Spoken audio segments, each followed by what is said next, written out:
Hello everyone, welcome to my channel Gyanshree Classes. So guys, आज की इस वीडियो में हम डिस्कस करेंगे इनकम टैक्स के टॉपिक को कि इनकम टैक्स क्या होता है। सो ये टॉपिक काफी सारे एग्जाम्स के लिए इम्पोर्टेंट है, लेकिन अभी हम जो फोकस कर रहे हैं यूपी असिस्टेंट प्रोफेसर के एग्जाम के लिए, जिसमें ये आया हुआ है। तो क्या होता है इनकम टैक्स, इसकी बात करते हैं। सो इनकम पर टैक्स यानी कि जो आप इनकम कर रहे हैं उस पर जो टैक्स गवर्नमेंट को दिया जाता है उसको हम इनकम टैक्स बोलते हैं। ये दो तरह का होता है, प्रत्यक्ष कर और अप्रत्यक्ष कर, यानी डायरेक्ट और इनडायरेक्ट। तो अब डायरेक्ट क्या होता है कि जिसका प्रभाव, जिसका इफेक्ट एक ही पर्सन पे पड़ता है। जैसे हम अपनी इनकम पे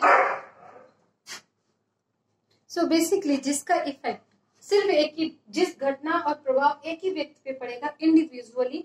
जैसे उदाहरण के लिए आयकर, यानी कि जो हमारी इनकम पे टैक्स लगता है वो हमारा, उसका इफेक्ट हमारे ऊपर डायरेक्टली पड़ता है, उसको हम प्रत्यक्ष कर बोलते हैं। इसमें स्वयं ऐसे करों को वहन कर सकता है जिसके ऊपर ये टैक्स लगता है। मान लीजिए मुझे जितनी इनकम हो रही है, 10,000 रुपए अगर इनकम है और मुझे अगर इसमें से 100 रुपीज गवर्नमेंट को पे करने हैं या 180 रुपीज अगर पे करना है, तो इसको मैं खुद वहन कर सकती हूँ, इसे मुझे किसी और से लेने की जरूरत नहीं है। जैसे आय पे लगाया गया कर, आयकर जिसको बोलते हैं इनकम पे टैक्स, तो इसको हम इनकम टैक्स का एक उदाहरण हो सकता है प्रत्यक्ष कर का।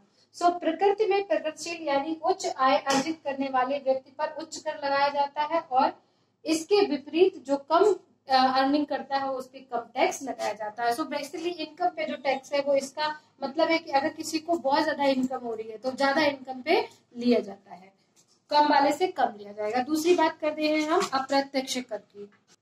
दूसरा हम बात करेंगे अप्रत्यक्ष कर की। तो अप्रत्यक्ष का जो प्रभाव है दो अलग अलग व्यक्तियों पे पड़ता है, ठीक है। जैसे मान लीजिएगा कि मैं आपको सेवा दे रही हूँ। सेवा का मतलब है यहाँ पे कि मैं आपको पढ़ा रही हूँ, तो ये क्या है, एक सर्विस है। अब इसमें मुझे गवर्नमेंट को जीएसटी पे करना है, तो मैं आपसे जो फीस लूंगी वो बढ़ा के लूंगी, यानी कि जो मैं गवर्नमेंट को टैक्स दूंगी उसका इफेक्ट आप पे भी पड़ेगा और मुझ पे भी पड़ेगा। सो इसका प्रभाव दो अलग अलग व्यक्तियों पे पड़ता है। यहाँ कर निर्धारती से वसूल किया जाता है, जो ऐसा कर किसी अन्य व्यक्ति को देता है। वस्तुओं और सेवाओं पे लगाया जाता है। तो अप्रत्यक्ष जो कर होता है वो किसी वस्तु पे, मान लीजिए कि मैं आपको ये फोन सेल कर रही हूँ कि आप इस फोन को खरीद लीजिएगा, तो ये एक वस्तु हो गया। तो एक वस्तु पे सेवा, जैसे मैं आपको पढ़ा रही हूँ, तो ये वस्तुओं और सेवाओं पे लगाया जाता है। ये कर मुद्रास्फीति की ओर ले जाता है, और इसका जो बेस होता है वो बहुत ज्यादा ब्रॉड होता है, बड़ा होता है। एग्जाम्पल के लिए जैसे जीएसटी या जो सीमा शुल्क होता है, यानी कि जब हम एक सीमा से दूसरे स्टेट में या कहीं प्रवेश करते हैं तो वहां पे जो लिया जाता है उसको हम क्या बोलेंगे कि ये एक तरीके से अप्रत्यक्ष कर है। प्रतिगामी, इसकी जो प्रकृति होती है, नेचर होता है, वो कैसा होता है, प्रतिगामी होता है। इसका मीनिंग क्या है कि सभी व्यक्ति अपने द्वारा उपभोग की गई वस्तुओं या सेवा पर कर का समान रूप से वहन करेंगे, चाहे उनकी क्षमता हो या नहीं हो।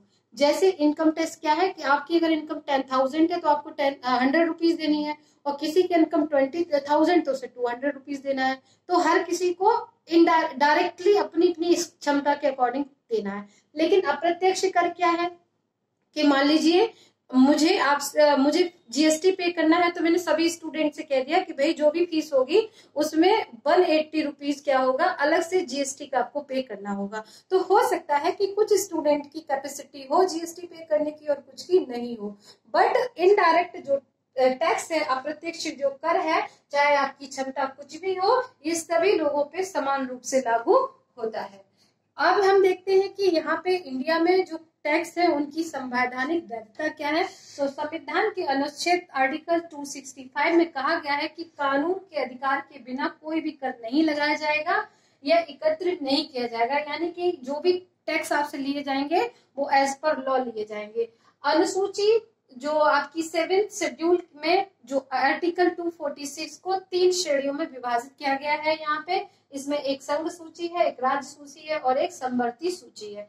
तो संघ सूची में क्या है, वो ओनली विषय है जिसमें केवल केंद्र सरकार के पास है। राज्य सूची में वो विषय है जिनकी शक्ति राज्य के पास है, और समवर्ती सूची में वो विषय होते हैं जिन पे केंद्र और राज्य सरकार दोनों मिलकर कानून पारित करती है।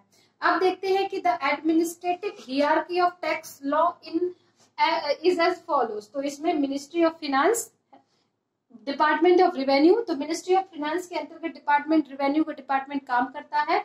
और रेवेन्यू का जो डिपार्टमेंट है उसमें central board of direct tax आता है जिसको सीबीडीटी बोलते हैं, और दूसरा है central board of indirect tax जिसको कस्टम्स यानी कि सीबीआईसी। तो सीबीडीटी एंड सीबीआईसी जो दोनों है वो डिपार्टमेंट ऑफ रेवेन्यू के अंदर काम करते हैं, और department of revenue ministry of finance के अंतर्गत काम करता है। तो ये एक एडमिनिस्ट्रेटिव हियरार्की है हमारे यहाँ टैक्सेस का। भारत में जो इनकम टैक्स का कानून है वो 1961 में बना था, जो आज तक संशोधन के बाद आज तक लागू है। इसमें जो प्रावधान है वो 1/4/1962 धारा 1 से प्रभावी हो गए हैं।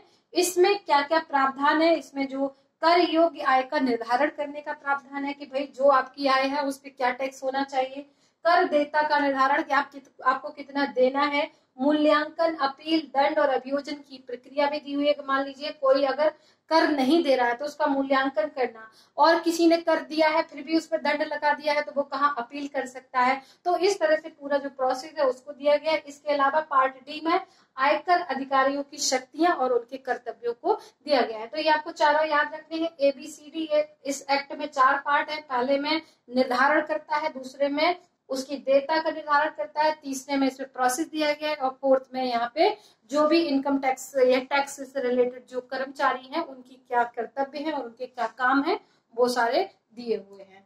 इसके बाद हम वार्षिक अगर संशोधन की बात करें, अमेंडमेंट की बात करें, तो आयकर अधिनियम में मूल रूप से केंद्रीय बजट के माध्यम से अधिनियमित होने के समय कई संशोधन हुए हैं। हर साल वित्त मंत्री द्वारा एक वित्त विधेयक संसद में पेश किया जाता है। विधेयक में विभिन्न संशोधन शामिल होते हैं जो केंद्र सरकार द्वारा लगाए गए प्रत्यक्ष और अप्रत्यक्ष करों के क्षेत्रों में किए जाने की मांग करते हैं। जब वित्त विधेयक को संसद के दोनों सदनों द्वारा अनुमोदित किया जाता है तो राष्ट्रपति की सहमति प्राप्त होती है, और तब ये आगे चल के क्या बन जाता है, ये वित्त अधिनियम के रूप में जाना जाता है। यानी कि जो वित्त का विधेयक है जब इसको संसद के दोनों सदनों में पेश कर दिया जाता है तो आगे चल के ये वित्त अधिनियम बन जाता है। ये बहुत ज्यादा ये क्वेश्चन पूछा जाता है। इसके बाद ऐसे वित्त अधिनियम को यानी कि जो वित्त का ये एक्ट बन गया है उसके प्रावधानों को आयकर अधिनियम में शामिल कर लिया जाता है। तो ये एक प्रोसेस है कि किसी भी वित्त विधेयक को वित्त का अधिनियम कैसे एक्ट कैसे बनाया जाता है और उसको यहाँ पे कैसे संशोधन में शामिल करके आपको आगे लागू किया जाता है। अब देखते हैं आयकर अधिनियम, आयकर नियम 1962।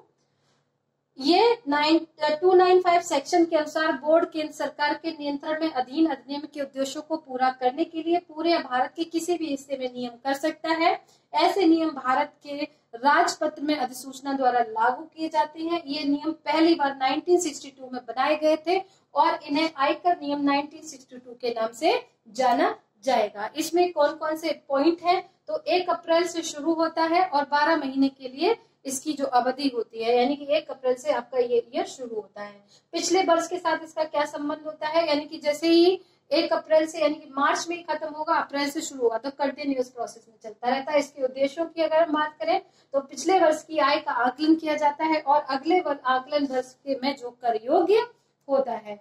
आय पूंजी की शीर्ष धारा 14 में क्या दिया हुआ है, तो यहाँ पे वेतन, गृह संपत्ति से आय, व्यवसाय लाभ या पैसे का लाभ, पूंजीगत लाभ और अन्य स्रोतों से जो आय होती है उसको धारा 14 में दिया हुआ है।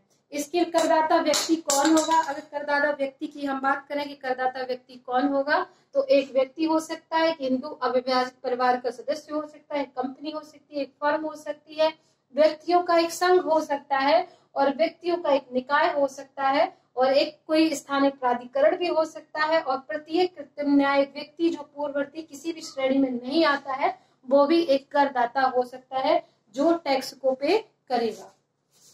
So okay guys, thank you so much. ये था आपका इनकम टैक्स का टॉपिक। सो ये काफी इंपॉर्टेंट है आपके आगे आने वाले एग्जाम के लिए। सो आज आपका जीएस का टॉपिक कंप्लीट हो गया। इसके अलावा अगर आपको कोई भी टॉपिक स्टडी करना है तो प्लीज कमेंट करके जरूर बताएं और प्लीज वीडियो को लाइक शेयर सब्सक्राइब करना ना भूलें। Thank you so much.